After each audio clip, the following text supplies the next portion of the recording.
रमज़ान से पहले ये काम ज़रूर कर लें।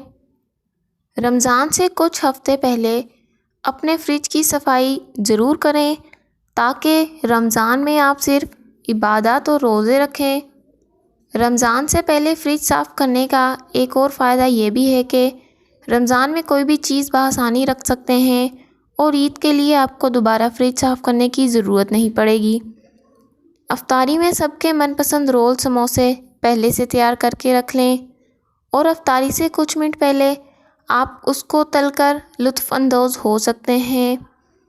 कबाब, कोफ्ते वगैरह पहले से ही बनाकर रख लें क्योंकि ये सब चीज़ें सहरी में बहुत ज़्यादा शौक़ से खाई जाती हैं।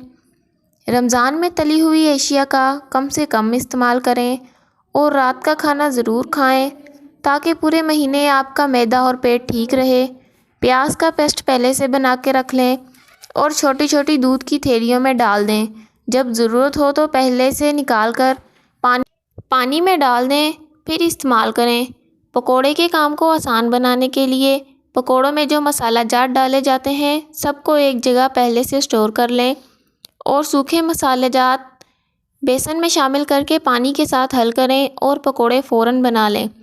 घर पर दही जमाने के लिए दही का जोड़न नीम गर्म दूध में डालें और इसको किसी ऐसी जगह पर रख दें जहां कोई इसे हिलाए ना। 12 घंटे के अंदर बिल्कुल बाज़ार जैसी दही बन जाएगी। हरी चटनी, इमली की चटनी या कोई भी चटनी जो आपको पसंद हो पहले से बनाकर क्यूब की शक्ल में फ्रीज़ कर लें और जब इस्तेमाल करना हो तो ज़रूरत के मुताबिक क्यूब निकाल कर इस्तेमाल करें। तकरीबन हर खाने में टमाटर की ज़रूरत पड़ती है और रमज़ान के दिनों में टमाटर काटना और फिर इसको पेस्ट बनाना ख़वातीन के लिए बहुत मुश्किल हो जाता है जबकि वो रोज़े में होती हैं। इसलिए टमाटर का बहुत सारा पेस्ट बना कर रख लें ताकि रमज़ान के दिनों में आप इबादत कर सकें और टाइम बचा सकें। शरबत में हर कोई लीमू का रस डालता है और लीमू शरबत बनाना जाए तो इसमें लीमू के रस की कसीर मकदार इस्तेमाल होती है। इसलिए लीमू को निचोड़कर इसका रस पहले से ही एक बोतल में निकाल कर रख लें। जूसर ब्लेंडर से बदबू दूर करने के लिए ब्लेंडर में डिशवॉश लिक्विड डालकर चंद सेकंड के लिए चला दें और फिर ब्लेंडर को पानी से धो लें। चीनी को पहले से पीस कर रख लें ताकि शरबत में हल करते वक्त ज़्यादा टाइम ना लगे।